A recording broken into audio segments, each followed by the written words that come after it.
जितनी यादा उतनी वफा, एक नजर प्यार। Hey guys, welcome back to another video. तो गाइस, इस तरह की स्टेटस वीडियो बना लेने के लिए आपको आई प्लेयर के प्रो ऐप की ज़रूरत पड़ेगी, एक टेम्पलेट की ज़रूरत पड़ेगी और इसके अलावा आपको कुछ मटेरियल्स की भी ज़रूरत पड़ने वाली है। तो सभी का लिंक आपको नीचे डिस्क्रिप्शन में मिल जाने वाले। तो सबसे पहले तो गाइस आपको उन सभी को डाउनलोड कर लेना है और इसके बाद आपको अपने फाइल मैनेजर को ओपन करके इस टेम्पलेट को सिलेक्ट कर लेना है।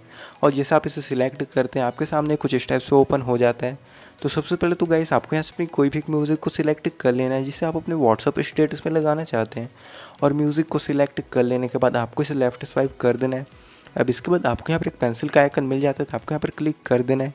अब इसके बाद साइड में आपको एक इमेज का ऑप्शन मिल जाता है तो आपको यहाँ चले जाना है। अब फिर से आपको एक इमेज का ऑप्शन मिलता है तो आपको यहाँ क्लिक कर देना है। और इसके बाद आपको यहाँ पर एक कस्टम इमेज का ऑप्शन मिल जाता है तो आपको यहाँ चले जाना है। अब गाइस आपको नीचे एक पिक इमेज का ऑप्शन मिलता है तो आपको यहाँ क्लिक कर देना है। अब इसके बाद आपको यहाँ से अपनी कोई भी एक इमेज को सिलेक्ट कर लेना है जिसे आप अपने व्हाट्सअप स्टेटस में लगाना चाहते हैं। और इमेज को सिलेक्ट कर लेने के बाद आपको यहाँ से बैक आ जाना होगा।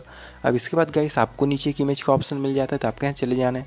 अब आपको इसके कलर के ऑप्शन में क्लिक कर देना। अब फिर से आपको एक कलर का ऑप्शन मिल जाता है तो आपको यहाँ चले जाना है। अब इसके बाद आपको नीचे दो स्केल मिलते हैं तो आपको यहाँ पर इसके इस ऊपर वाले स्केल को फुल में सेट कर देना होगा।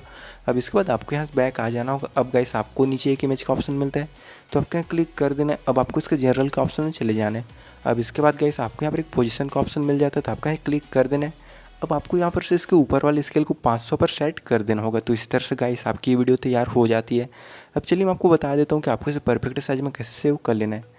तो आपको इसके सेव वाले ऑप्शन में क्लिक कर देना है। अब इसके बाद आपको यहाँ पर वीडियो विड्थ का एक ऑप्शन मिलता है तो आपको यहाँ पर 1080 डाल देना है। अब इसके बाद आपको यहाँ वीडियो हाइट का ऑप्शन मिलता है तो आपको यहाँ पर 1350 डाल देना होगा।